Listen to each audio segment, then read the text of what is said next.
Hey everybody, it's Jason from the Texas Gun Vault, and I guess I'm going to have to make a part 3 to this video series. I wasn't even expecting to make a part 2. I thought I covered everything in the first video. But I'm still getting more questions, and there's something I want to address, and that is, how did we get here? Whose fault is it that we have to deal with this whole brace amnesty thing? It might be a good idea to investigate that and think about that so we can focus our anger at the right people, person, or agency that has gotten us to this point. But before I do, I want to talk about another frequently asked question and get this one out of the way. Many times in the comments where I showed the approved form of this particular SBR now that used to be a braced pistol, they say, hey, at the bottom it says with conditions. What are those conditions? Well, I'm going to show you that right now.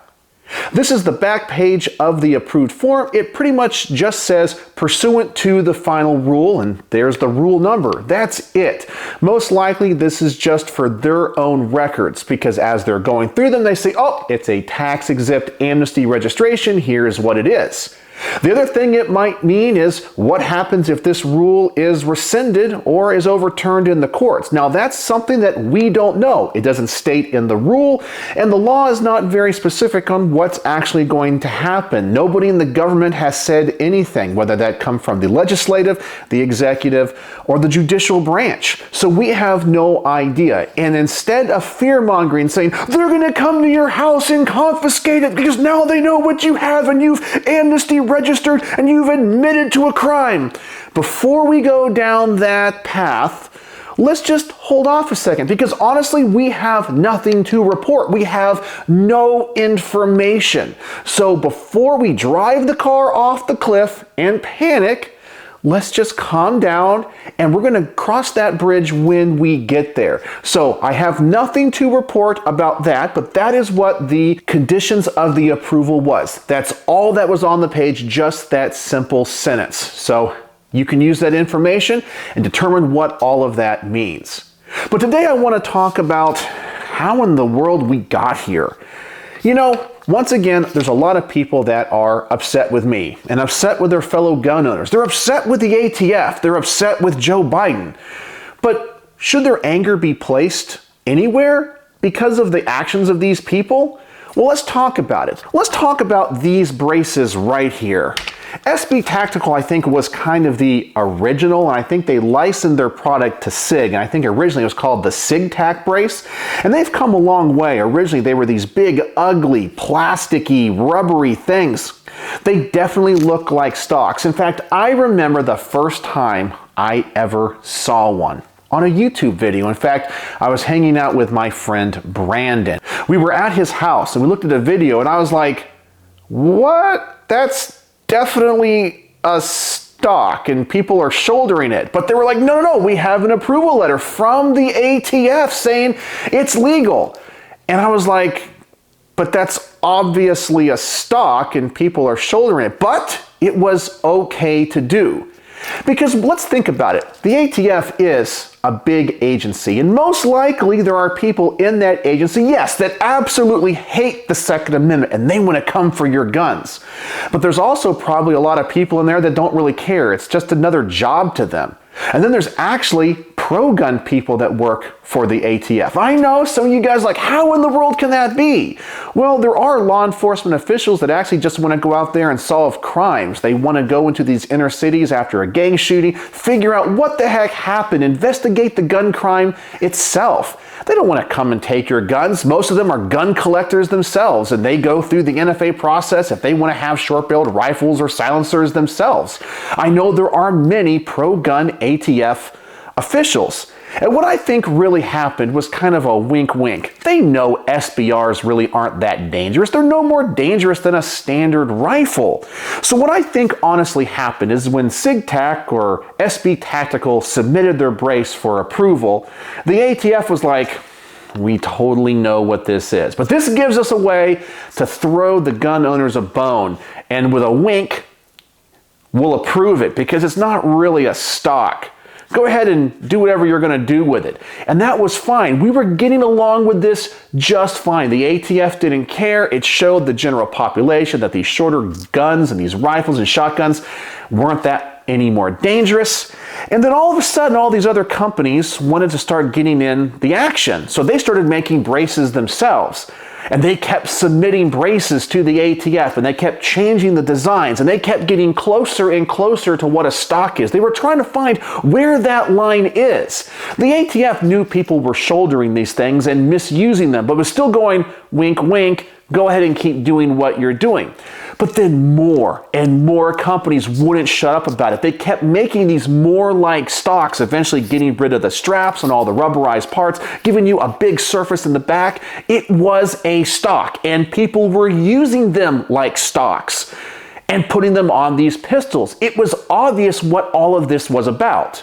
And I personally think if you reflect on the past, you'll go, yeah, everybody knew it. It was just one of those wink and a nod things. Everything was fine. But then all these companies kept pushing the envelope and getting closer to stocks to where eventually ATF goes, okay, we threw you a bone. We said, we're going to work with you on this, but this is getting out of control and out of hand. And then people kept asking them the same questions over and over again. It's just like the comment sections of my videos. They ask the same questions that I answer in the video or that I have answered already 4 or 5 times in the comments. They kept asking the ATF, asking for official response to, can I shoulder this? Can I shoulder this? Can I shoulder this? Can I shoulder this? And eventually the ATF was like, listen, we're going to stop this all right now. I think it was like 2014, 2015. And let me go ahead and change out this stock to this brace real fast. And by the way, to answer a question I have already answered a ton, yes, you can replace the brace with a stock. Once it's approved, this is legally an SBR, you can take the brace off and put a stock on it. All right, so then they said, okay, we're not going to let you shoulder them anymore. Okay, we threw you the bone, you've abused it. So now they said you can only use it if you touch your face. You can't actually shoulder it. Once you did that, it became an illegal SBR, and everybody was up in arms. Oh my gosh, how can they do that? The ATF knew that people were circumventing the NFA, whether or not you think it's a right law or not. In fact, I think it's unjust and that it should be repealed, but it is the law. They said, okay, we're done with this. We're done playing games. We're done answering the questions because people won't shut up about it. And this is even during the Obama administration. And these were Obama administration appointees making these decisions that allowed the braces originally. So this is what was going on, and then finally they said, okay, you can only put it up to your face. Then they said, okay, they threw gun owners another bone. They're like, okay, you can shoulder them again because these really are braces and they're designed to be used a certain way. If you misuse it, it doesn't reclassify it. They knew there was no way around it. They knew they had opened the door to this and they couldn't take it back. But then what happened? Donald Trump. And I know a lot of you guys are big fans of Donald Trump. I actually think Donald Trump deserves the most anger out of all of this. And you guys are going, why does Donald Trump have anything to do with this? You guys remember bump stocks? Yeah, the ATF for a long time said bump stocks were fine. They looked at a clear reading of the 68 Gun Control Act and the 1934 National Firearms Act and said, you know what? Bump stocks sure make those guns run fast, but they're not actually making them into machine guns. We all knew it. But then what did Donald Trump do after the Las Vegas shooting? Oh, we got to ban those. And then the ATF's like, but we really can't. And he's like, you got to. Oh, okay, we'll do that. And then all of a sudden the courts upheld it. And then the people that are anti-gun within the agency were like, oh, we can actually reclassify this and we don't actually have to follow the letter of the law. Ooh, that opens a door to all this now, that we can rescind binary triggers and force reset triggers and bump stocks and even pistol stabilizing braces. It was Donald Trump that made this happen. Donald Trump was not the Second Amendment supporter that so many people think he was. You were him saying, take the guns first and have due process later? That's not the way it's supposed to work.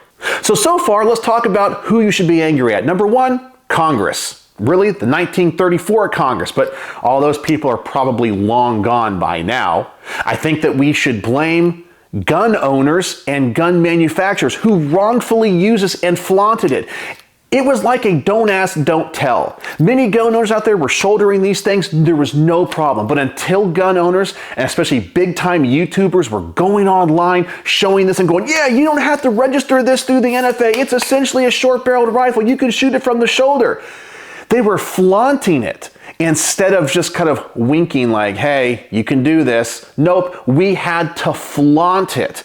And right in the face of the ATF, who threw you the bone, who said, okay, these things are perfectly fine. So be mad at other gun owners and YouTubers, and be mad at the manufacturers of these things who kept asking for more and more letters and can I do this? Can I do that? Can I do that? And the ATF's like, stop asking. We've already said it's okay. And they finally got tired of it. Then you need to blame Donald Trump because he let this agency go rogue. He's the one that says, yeah, I know what the law says, ban them anyway. And I honestly don't think the ATF thought the bump stock ban would hold up in court. But then when they did, as I said, the people that are truly anti-gun realized the floodgates had opened.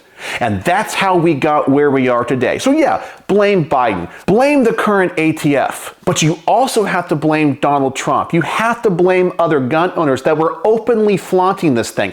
Blame other YouTubers. I'm not going to call out any YouTubers by name. Blame the big channels, the ones that said, hey, this is a way to circumvent the NFA. You can shoulder these. These are short-barreled rifles. And because so many people worship those big YouTubers because they got the big tactical beards or they got the big deep voices and the military provenance and they're very charismatic, everybody worships them as gods and deities of the Second Amendment. Or maybe they have an accent from another country and they're experts on a particular gun from that country. Everyone's like, they know everything. They are my God. I will worship at their feet. I will do anything that they say. People flaunted the rule.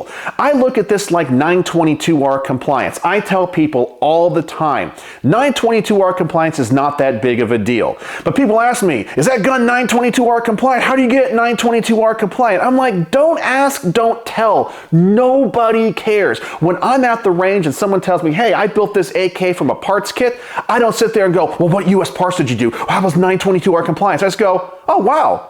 Really cool. If I see somebody at the range and they have an obviously homemade suppressor, I am going to assume that they filled out the proper paperwork and formed one that suppressor. I'm not going to go over to them and go, you got your paperwork for that? How'd you engrave it? How'd you make that? Did you register it? It's none of my business. I don't care. The only time I would ever say something is if they come over to me and want to talk about it and go, hey, I did this or that. And I'd be like, well, you didn't do that? Well, here's how to stay compliant with the law if you want. But I would never proactively go after somebody and be like, you need to do this and ask them questions. Don't ask, don't tell. And if people would have taken that same philosophy to these braces, we wouldn't be in the situation that we're in now. So blame the Congress of 1934. Blame the manufacturers who kept pushing the limit. SB Tactical really didn't do anything wrong. They were the first ones. They got the approval and they essentially shut up. But all these other companies kept pushing the envelope and adjusting the designs of these, virtually making them stocks. Blame fellow gun owners, especially those that are big-time YouTubers that were telling people, you don't have to have SBRs anymore. Go ahead and shoulder these. They're like SBRs. They flaunted it. They made the general public and the politicians aware of what was going on. Then, blame Donald Trump. Donald Trump was not the Second Amendment hero, as I said. He opened up the floodgates for the ATF to now reclassify things because it made people feel good. And then blame the courts for upholding those things. Yeah, blame Joe Biden, but he just took advantage of the situation that he was presented with. I'm no fan of Joe Biden. I voted for Donald Trump still when he ran for re-election. Joe Biden is way worse, but the blame doesn't necessarily fall on him or the current ATF. It falls on the people that came before, the people that flaunted this rule. The ATF really was trying to be on the side of gun owners. They knew what this was all about. They knew it. But they let you treat these like stocks. They knew 100% what this was all about. But could people shut their mouths? No. Did they have to push the limits? Yes. Did Conservatives, libertarians, freedom-loving people allow a president that said he was on their side do these unconstitutional things and go along with it because it's Donald Trump? Yes. Did the manufacturers blow this? Because they kept asking questions. Once you had the approval for SB Tactical, everyone just should have shut up, not asked more questions, and none of this would have happened. That is how we got here. So once again, you can be mad at me all you want. You can be mad at your fellow gun owners that are Amnesty registering their brace pistols all you want. But you need to know how we got here. It's not like this happened overnight, that all of a sudden we woke up and we've had brace pistols for 100 years. They've only been around for 10 years. That's it. Yes, the ATF originally approved these, and they knew what they were going to be used for, and they didn't care. But other people ruined it for us. Just like that moron in Las Vegas that did that shooting, that terrible, evil person, he ruined bump stocks for everybody. Well, the fault of losing these pistol braces falls on a lot more people because people abuse it. Like I said, with 922R, just shut up. Don't ask, don't tell. So that's how we got here. And I think it's important to take all that knowledge and fact into consideration. So if you're upset and angry, I understand why. I support you. We need to defeat this. But let's put our anger and make it a positive force for overturning this in the courts. And civilly, not by talking about armed revolution and getting into firefights with ATF agents and the government. Let's do it the responsible and civil way. So, this has been part 3 on how we got here. Some people might not even have that information because they're just now in the fight. They just discovered about pistol braces or always thought they've been around for 30, 40, 50 years. And all of a sudden, this is some big rule change and big law change. No, SBRs have always been pretty much illegal since 1934. Earlier than most of you were even alive.